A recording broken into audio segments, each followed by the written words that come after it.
Hello everyone, my name is Blackwatch and welcome to the first episode of my Siege lore series. For the last couple of years it's safe to say that the sometimes tense cooperation of Team Rainbow has been pushed to another level of instability. With the introduction of operators from Nighthaven, a for-profit PMC run by the extremely wealthy former member of the Indian military, Jemini Kalimohan Shah, or Kali as she's known to her colleagues, a bit of a power struggle started to take hold within the old guard and the new of Rainbow. It's been clear ever since their inclusion that some within Rainbow took issue with their inclusion in the first place. What was originally designed to be a multinational force of the world's finest CT operators designed to combat the world's greatest terrorist threats had now openly admitted operators with no national affiliation and a business interest in the work they conducted. This radical departure from the norm became a staple of Harry's new approach to recruitment.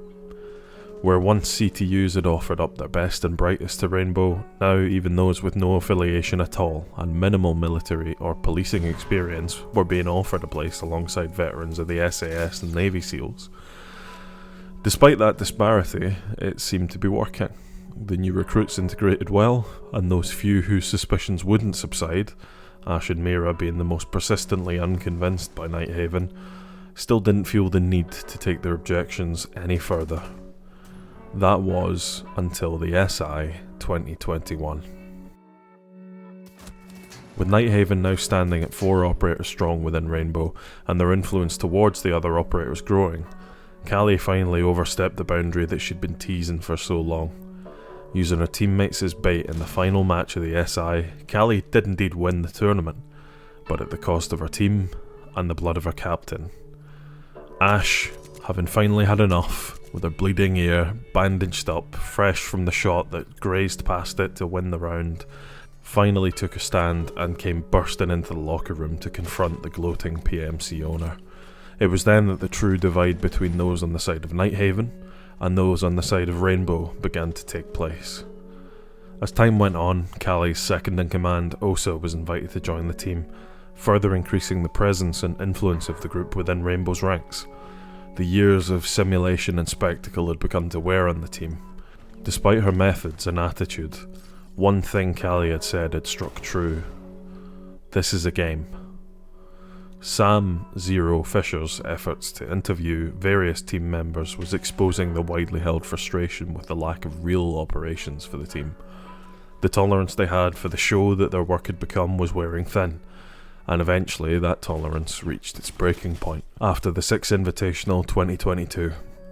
The Polish sisters, Ella and Zofia Bosek, saw their relationship tarnished, to the point where when the inevitable came to be, Ella chose to follow her new kin into the newly independent Nighthaven PMC, with Smoke, Pulse, IQ and Finka adding to the list of defectors from Team Rainbow.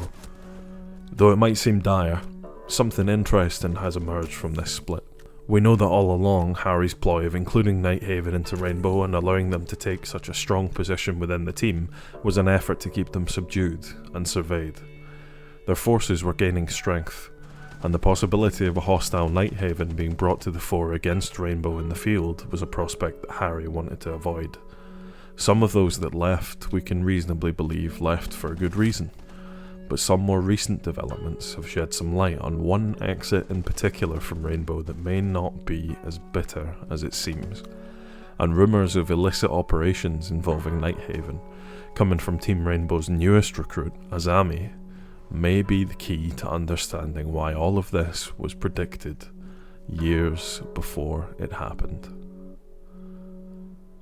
Thanks for listening, guys. If you're interested in hearing more videos covering the lore of Siege, from stuff that's coming in the future, predictions about things that may happen, and going into more detail about the things that have happened, and even the really old school history of Siege back in 2015-2016, let me know and I'll get onto it as soon as I can.